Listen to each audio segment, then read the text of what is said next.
warahmatullahi wabarakatuh. Waalaikumsalam warahmatullahi wabarakatuh. Puji syukur kepada Tuhan Yang Maha Esa. Alhamdulillah kita semua diberi kesehatan, Bapak Ibu juga, sehingga mampu mengikuti rangkaian kegiatan yang cukup panjang ini dengan penuh semangat. Masih semangat Bapak Ibu nggih? Masih semangat nggih? Semangat. Alhamdulillah. Meskipun ini sesi ketiga ya Pak ya, sesi terakhir Bapak Ibu ya ini ya.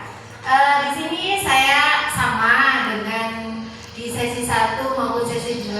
Di sini saya akan melakukan aksi berupa menyebar pemahaman tentang budaya positif. Bisa dibantu Bapak Ibu? Oke. Nah, menyebarkan pemahaman budaya positif di SDN Nusan Dua khususnya. Dari kegiatan ini, saya memiliki tujuan kegiatan yakni kita semua dapat meluruskan miskonsepsi ya, kesalahpahaman yang terjadi di kehidupan kita sehari-hari dan memahami perubahan paradigma stimulus respon ke arah teori kontrol. Yang kedua, kita dapat memahami makna disiplin positif dan mengamati penerapannya di lingkungan sekolah kita di SDN Nusan Dua untuk mewujudkan profil belajar Pancasila. Yang ketiga, kita dapat memilih dan menentukan nilai-nilai kebajikan yang akan diyakini dan disepakati seluruh warga sekolah sehingga kelak tercipta sebuah budaya, yakni budaya positif. Nah, perubahan paradigma belajar, meluruskan beberapa miskonsepsi tentang makna kontrol yang tadi di sesi 1 sudah disebutkan bahwa ilusi itu bukan kenyataan ya Bapak Ibu ya, hanya angan-angan kita.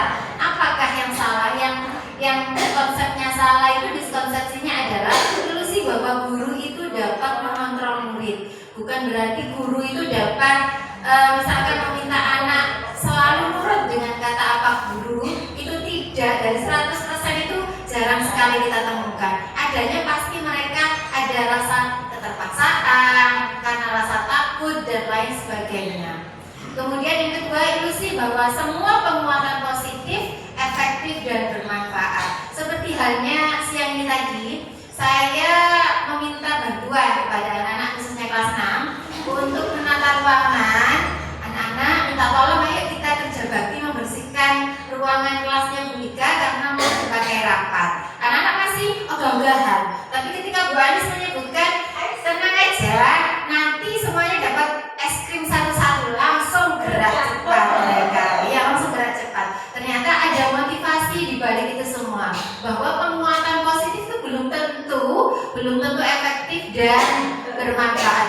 Meskipun juga saya rasa ada manfaatnya, namun hanya jangka pendek saja. Mereka mau melakukan ketika ada es krim. Besok ketika disuruh lagi, kalau nggak ada es krimnya atau yang lainnya, mereka pasti akan ogah-ogahan lagi. Yang ketiga, ilusi bahwa kritik dan membuat orang merasa bersalah itu dapat menguatkan karakter. Justru kebalikannya Bapak Ibu, kalau kita mengkritik anak sampai itu males memang nak, sampai ini yang jelek-jelek ya, nah itu akan tersimpan di memori mereka, bahwa mereka itu akan mengecap dirinya sendiri sebagai anak yang gagal, anak yang seperti kita sebutkan negatif tadi. Nah, kita berharap mulai hari ini kita biasakan diri kita sendiri untuk selalu percaya bahwa tiap anak itu unik, tiap anak itu pasti memiliki nilai-nilai luhur yang dia percaya. Hanya saja kadang dalam beberapa kesempatan, dalam beberapa waktu mereka melakukan kesalahan, melakukan sesuatu yang tidak sesuai, itu karena mereka memiliki alasannya sendiri-sendiri.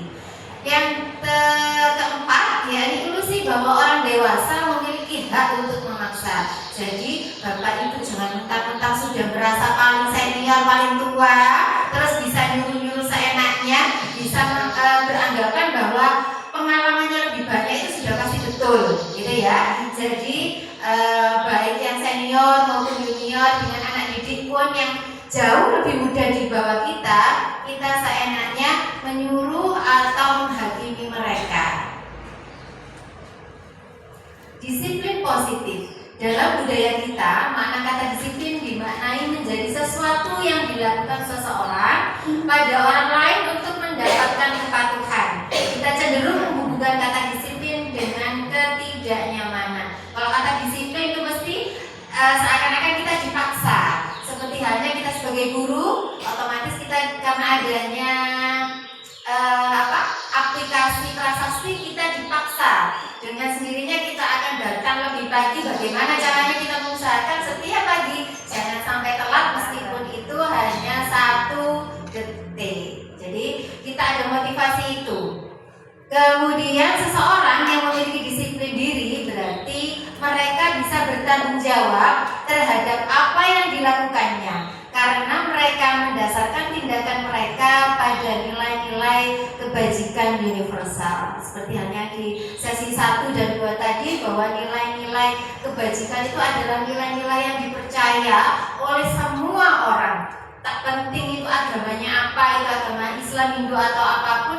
Jadi di luar beda agama, beda ras, suku atau apapun itu, mereka meyakini bahwa suatu nilai itu dianggap baik oleh semua orang, yakni nilai-nilai kebajikan. Kemudian motivasi perilaku manusia. Kita sebagai manusia, baik orang dewasa maupun anak-anak, dalam melakukan sesuatu pasti ada motivasinya, ada alasan dibalik perbuatan melakukan sesuatu itu.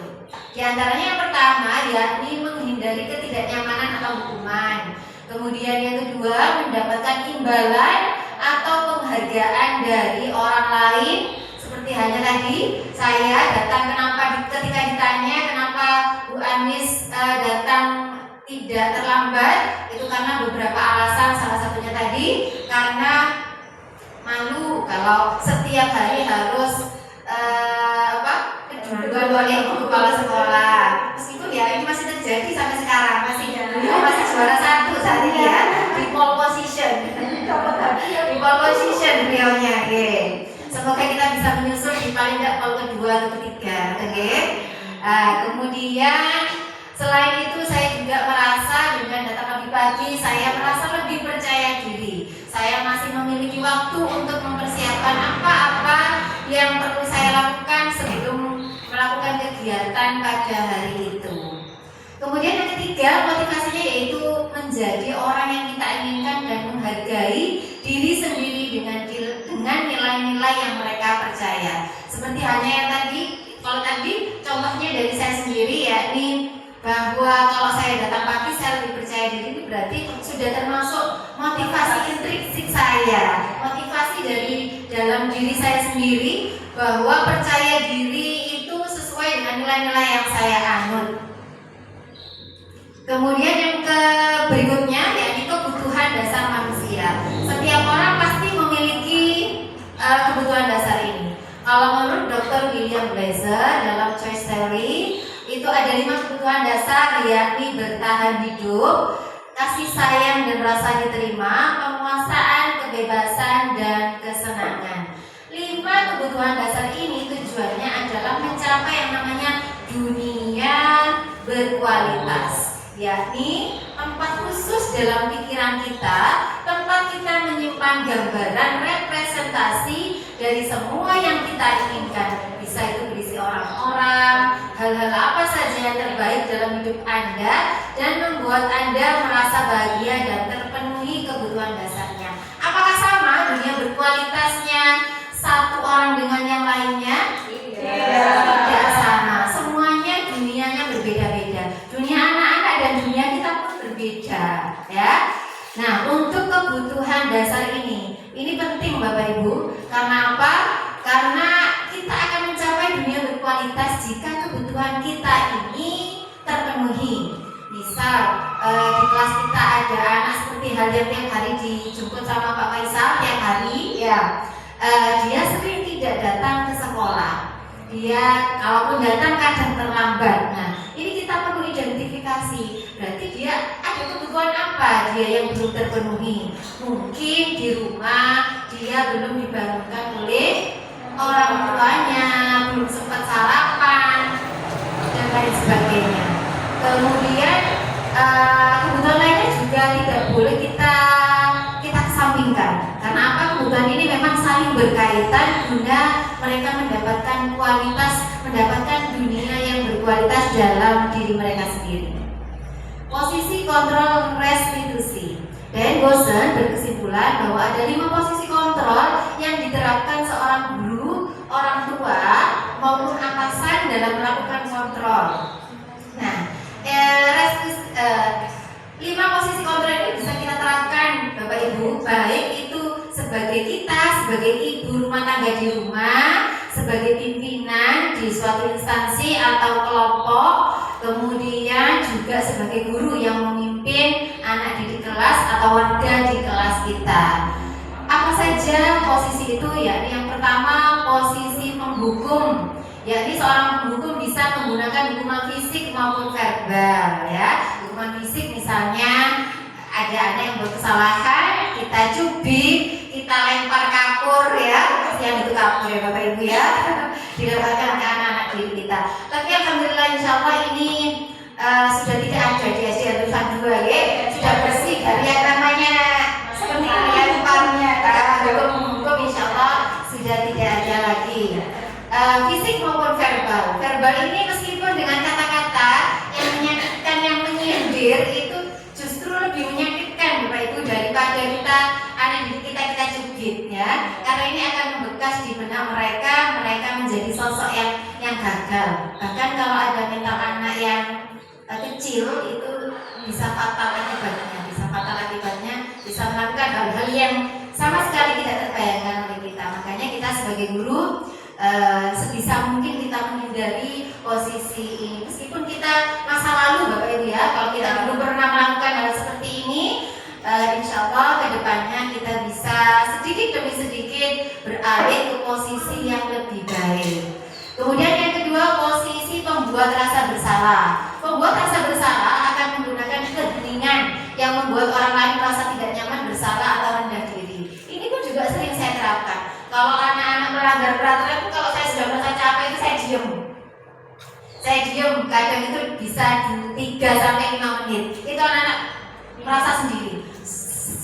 Habis muring-muring, habis marah. Nah, anak-anak pasti merasa begitu. Setelah itu biasanya saya sudah mulai, kata-kata saya tidak tinggi, kata-kata saya halus gitu, ya, halus sampean itu halus. Tapi ya itu tadi, kalau lebih ke mentalnya mereka, oh iya ya, berarti hari ini saya telah membuat Bu Anis kecewa, saya hari ini membuat kesalahan, mengecewakan orang tua. Karena saya biasanya dari itu semua itu Bu, ya Bu, kalau di kelas lewatan yang pernah anak-anak, kalau ini dari kita keluar semua, nyangkut orang tua dan lain sebagainya.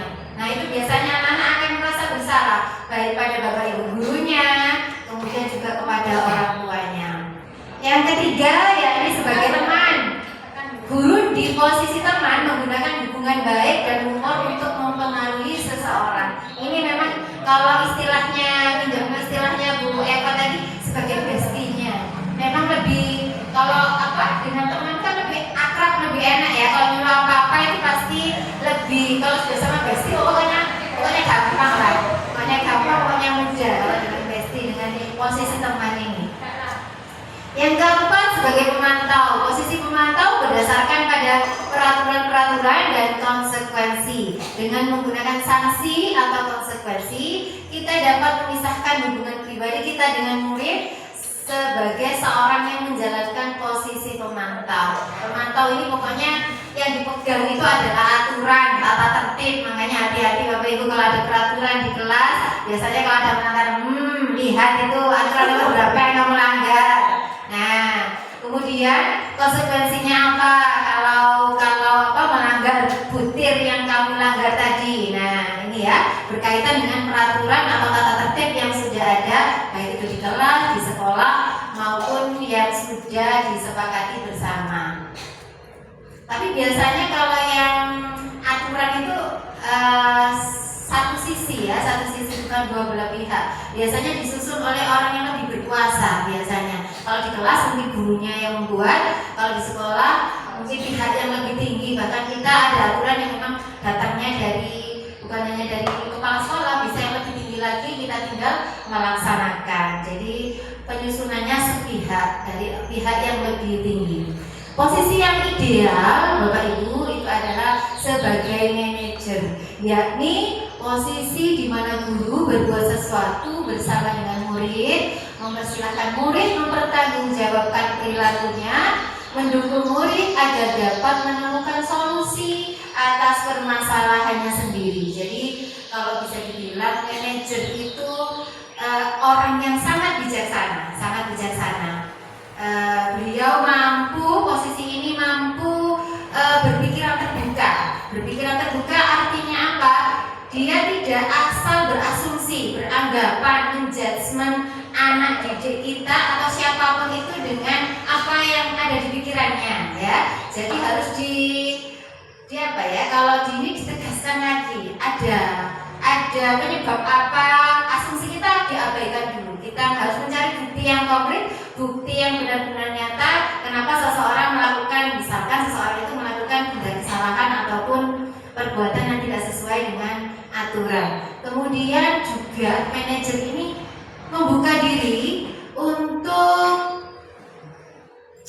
mempertanggungjawabkan perilakunya, memberi kesempatan pada, kalau kita sebagai guru, maka anak didik kita diberi kesempatan untuk mempertanggungjawabkan perilakunya tentu sesuai dengan kemampuannya dia. Misal di kelas kita ada anak yang bermain kemudian memecahkan kaca, misal kita mempertanyakan ke anak itu, kira-kira untuk menyelesaikan kasusnya ini, permasalahannya ini, apa yang akan dia lakukan? Tentu jawabannya beda-beda sesuai kemampuannya anak. Oh ya, saya tidak tahu tuh, kalau harus beli kaca, saya aja belum bekerja, dari mana saya dapat uang?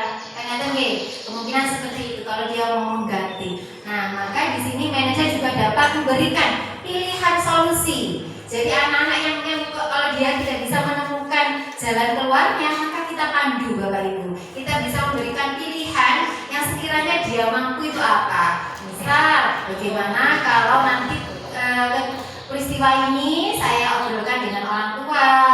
Nanti kan karena anak itu kadang milih tidak bilang, jangan bilang orang tua saya, Bu. Nah, kadang ada anak yang berpikiran seperti itu. Maka kita beri pilihan yang berbeda juga. Jadi beberapa pilihan yang sekiranya mana anak itu bisa mempertanggungjawabkan apa yang dia lakukan sehingga dia bisa menyelesaikan solusi atas permasalahannya sendiri.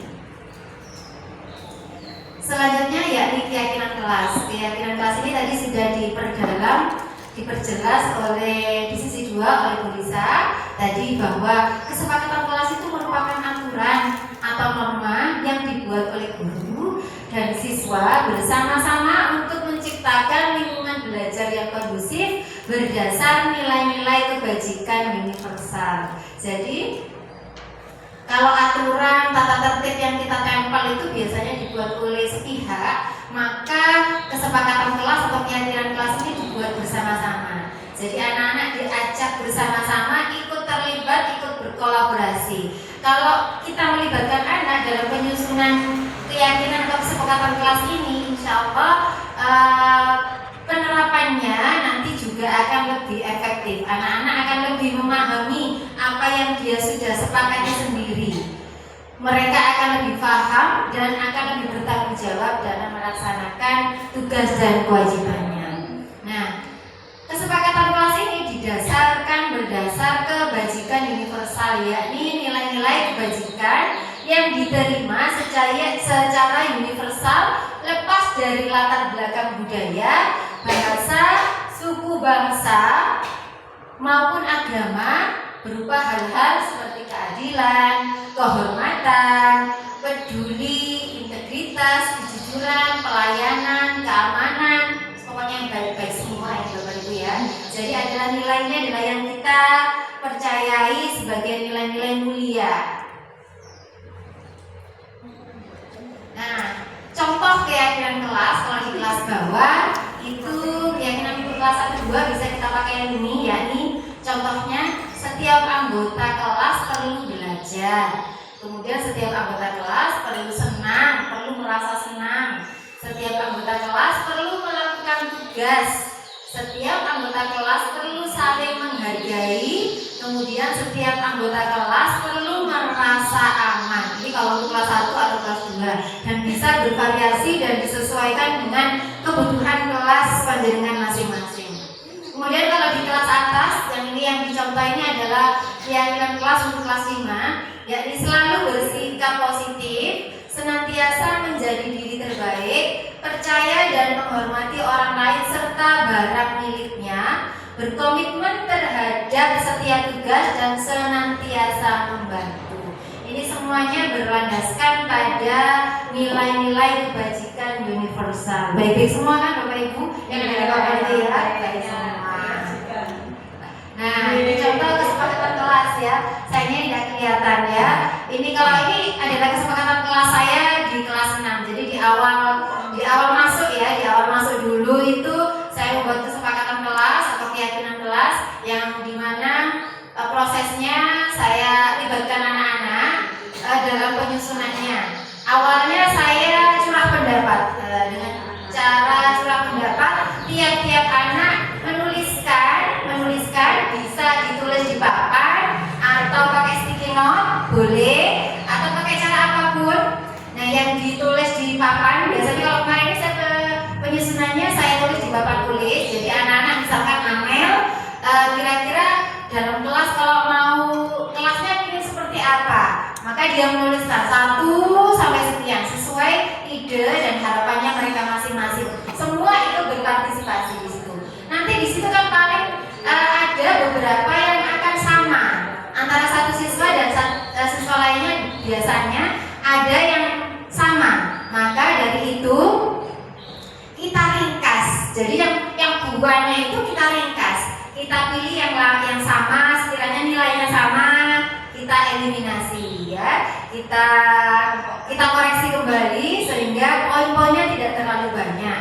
Kemudian tadi sama seperti kata Bu Risa bahwa beberapa itu cenderungnya masih menggunakan kalimat negatif. Itu kita ubah ke kalimat positif. Misalkan tidak boleh berlari-lari, tidak boleh berlarian di koridor kelas misal. Maka kita bisa berubah dengan sebaiknya berjalan dengan tertib atau berjalan dengan sopan. Nah, seperti itu. Kemudian kalau sudah terbentuk, kita teliti lagi. Kita telitinya bersama-sama juga Bapak Ibu. Kalau poin-poinnya itu terasa terlalu banyak, anak-anak menghafalkannya untuk menerapkannya juga akan sulit. Karena biasanya satu poin kesepakatan itu nilainya mungkin sama ya. Mungkin itu nilai kesopanannya itu sama Bu, nilai kesopanan yang dilanggar, maka cukup 1 yang dicantumkan. Nah, cukup beberapa poin saja tapi mengena. Kalau sudah, maka kita dokumentasikan. Itu tadi kita bisa sesuai kreativitasnya Bapak Ibu sendiri. Bisa ditulis tangan, bisa di-print, dibannerkan juga boleh. Nah, kemudian jangan lupa untuk disepakati bersama. Kalau di buku panduan itu biasanya ditanda tangan. Kalau dulu di kelas sebelumnya, di kelas 3 dulu saya mencantumkan tanda tangannya anak-anak. Kalau yang di kelas 6 ini kemarin tidak, tapi sudah secara lisan mereka menyepakati nilai ini dan sepakat untuk dijalankan di kelas 6. Kemudian hal yang penting juga, setelah gambar ini sudah panjenengan bannerkan, sudah dengan cetak, sudah dengan tulis dengan rapi dan indah, jenengan juga bisa melibatkan anak-anak menghiasnya juga boleh. Kemudian jangan lupa untuk ditempel di tempat yang mudah dibaca, mudah terlihat oleh anak-anak di ruangan kelas kita. Kemudian jangan lupa ini bisa kita koreksi beberapa waktu, kita bisa mengulang kembali, kita bisa merevisi kembali, kita sesuaikan sesuai kebutuhan kelas kita masing-masing. Nah, kemudian ada segitiga restitusi yang tadi juga sudah dibahas panjang lebar sama Bu Risa, bahwa prosesnya 3 poin yang penting ya, ini ada menstabilkan identitas, bertujuan untuk mengubah identitas anak dari orang yang gagal karena melakukan kesalahan menjadi orang yang sukses. Karena apa? Kita sebagai manusia harus menyadari bahwa manusia itu pasti tidak ada yang suci, Bapak Ibu, pasti pernah melakukan kesalahan. Nah, contoh kalimat yang dapat kita terapkan sebagai Bapak Ibu guru di kelas, ke dalam rangka menstabilkan identitas anak yang melakukan kesalahan ini, diantaranya kata-kata ini Bapak Ibu, yakni berbuat salah itu tidak apa-apa nak, ya. Kemudian tidak ada manusia yang sempurna. Kemudian saya juga pernah melakukan kesalahan seperti itu, karena kalau kita kilas balik, kalau zaman kita sekolah dulu pasti pernah dulu terlambat sekolah, tidak mengerjakan tugas karena lupa atau lain sebagainya. Itu pasti kita flashback, itu pasti kita pernah merasa di posisi anak didik kita seperti saat ini. Kemudian kata ini juga bisa kita gunakan, yakni kita pasti bisa menyelesaikan ini nak. Kemudian Bapak Ibu tidak tertarik mencari siapa yang salah, tapi Bapak Ibu ingin mencari solusi dari permasalahan ini. Jadi lebih bersikap terbuka kepada anak-anak, sehingga anak-anak tidak merasa takut, tidak merasa minder dulu. Jadi sebenarnya anak itu sudah mengakui, kalau sudah merasa kalau dia membuat kesalahan, pada dasarnya anak-anak itu sudah memahami kalau dia melanggar suatu norma atau peraturan. Maka kita harus membuka diri agar anak-anak itu lebih terbuka, sehingga mereka bisa bercerita, kemudian bisa mencari solusinya bersama-sama. Kemudian kamu berhak merasa begitu. Apakah kamu sedang menjadi teman yang baik buat dirimu sendiri? Ini adalah beberapa pilihan kalimat yang dapat kita terapkan dalam menstabilkan identitas anak yang melakukan kesalahan. Kemudian yang kedua, yakni memvalidasi tindakan yang salah. Mungkin tindakan guru dengan memvalidasi sikap yang tidak baik seperti bertentangan dengan aturan yang ada. Salah kok dibenerin tapi sebenarnya tujuannya yakni menunjukkan bahwa guru itu harus memahami alasan dibalik semua tindakan anak didik kita. Jadi kita tidak asal memvonis anak, kamu itu nakal, kamu ini tidak bertanggung jawab dan lain sebagainya. Tapi kita harus menggali lebih dalam pada diri mereka. Mereka pasti punya alasan. Alasannya pasti tidak luput dari 5 kebutuhan dasar manusia tadi. Bisa itu kebebasan, penguasaan, rasa kasih sayang dan lain sebagainya. Nah, pilihan contoh kalimat yang dapat Bapak Ibu terapkan di kelas diantaranya, padahal kamu bisa melakukan hal yang lebih buruk dari ini ya. Kemudian kamu pasti punya alasan mengapa melakukan hal itu. Kamu patut bangga pada dirimu sendiri karena kamu telah melindungi sesuatu yang penting buatmu. Kamu boleh mempertahankan sikap itu, tapi kamu harus menambahkan sikap yang baru. Jadi ini posisinya gunanya untuk memvalidasi, mencerahkan anak bahwa sebenarnya dia itu melakukan sebuah kesalahan, sehingga dengan harapan berikutnya mereka tidak akan mengulanginya kembali. Di tahap yang ketiga, yakni menanyakan keyakinan. Di sini murid siap untuk dihubungkan dengan nilai-nilai yang dia percaya dan berpindah menjadi orang yang dia inginkan. Pilihan kalimatnya bisa berupa ini Bapak Ibu. Apa yang kita percaya sebagai kelas atau keluarga? Apa nilai-nilai umum yang telah kita sepakati? Kalau di kelas tadi sudah ada kesepakatan kelas, maka kita tinggal mengingatkan kembali anak-anak. Berarti kalau kamu bertengkar, berarti poin keberapa kesepakatan yang mana yang telah kamu langgar. Nah itu ya. Karena apa? Anak-anak pasti ingat, karena kesepakatan atau keyakinan yang dibuat tadi adalah mereka juga yang membuat. Maka mereka pasti akan lebih ingat dan lebih bisa menerapkannya di kelas. Kemudian pilihan kalimat yang lainnya, apa bayangan kita tentang kelas yang ideal? Kamu mau jadi orang yang seperti apa? Nah itu pilihan yang bisa kita terapkan Bapak Ibu. Nah ini kayaknya sudah hampir di sesi terakhir. Sudah berapa menit kira-kira Pak?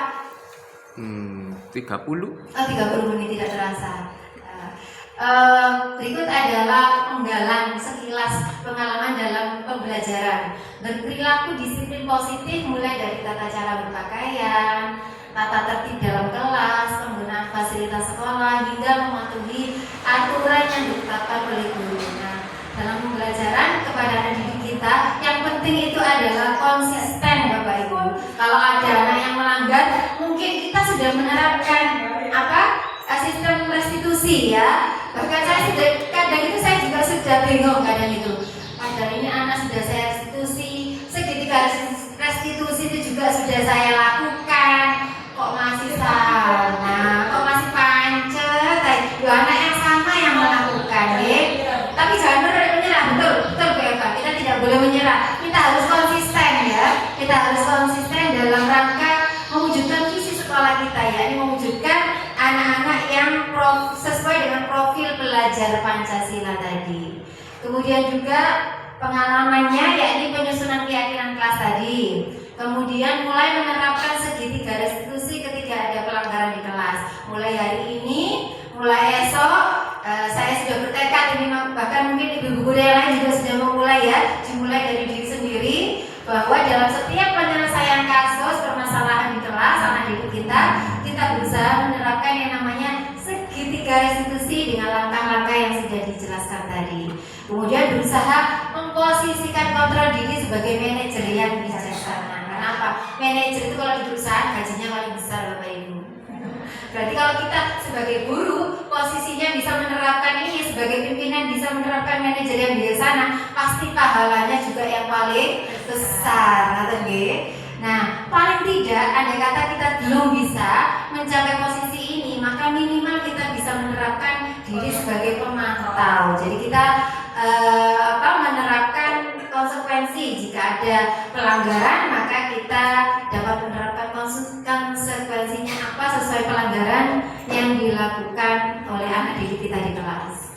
Kalau di rumah, sebagai ini posisi saya sebagai orang tua, sebagai ibu di rumah, sebagai istri dari suami. Nah, ini penerapannya ya, ini mengenalkan disiplin sejak dini, mulai dari membangunkan anak jauh sebelum jam dia harus berangkat sekolah. Kemudian rutinitas adalah bagian penting dari tumbuh kembang anak dan dapat membantu dalam proses belajar disiplin anak. Karena apa? Kalau anak kecil itu yang diperlukan memang pembiasaan. Kalau sudah biasa, lama-lama akan menjadi budaya. Nah, ini diharapkan budaya-budaya inilah yang kita terapkan sehingga menjadi budaya-budaya positif yang dapat dibawa baik di rumah, di sekolah maupun nanti dalam menjadi bagian dari warga negara Republik Indonesia.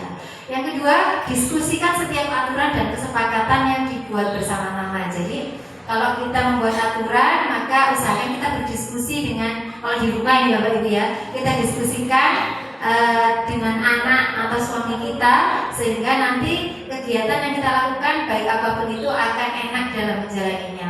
Kemudian berikan konsekuensi yang logis. Jadi kalau anak melakukan kesalahan menumpahkan teh misalnya, kalau anak saya Raffi yang kecil, kalau disuruh ngepel dia belum bisa Bapak Ibu. Jadi kita harus memberikan konsekuensi yang logis bagi anak sesuai usianya, sesuai perkembangan anak tersebut. Jadi jangan asal kita samakan, kita samaratakan, karena adil itu bukan berarti semuanya sama, semua seragam, tidak. Karena apa? Karena pada dasarnya anak itu memang tiap-tiap anak diciptakan unik, semua memiliki keunikannya masing-masing, punya kodratnya masing-masing. Kemudian berusaha bersikap tegas tapi tidak marah. Ini memang susah, tapi kita sebagai guru, sebagai orang tua, sebagai ibu dari anak kita di rumah, kita berusaha untuk bersikap tegas namun tidak marah. Kira-kira ada yang mau ditanyakan dalam sesi ini Bapak Ibu? Kayaknya kalau sudah sesi ini pasti sudah hafal semua, guys, sudah hafal di luar kepala ini kayaknya. Nah, kalau quotes hari ini, disiplin itu tidak menjamin sebuah keberhasilan Bapak Ibu, tetapi tidak ada keberhasilan tanpa disiplin. Siap berdisiplin Bapak Ibu?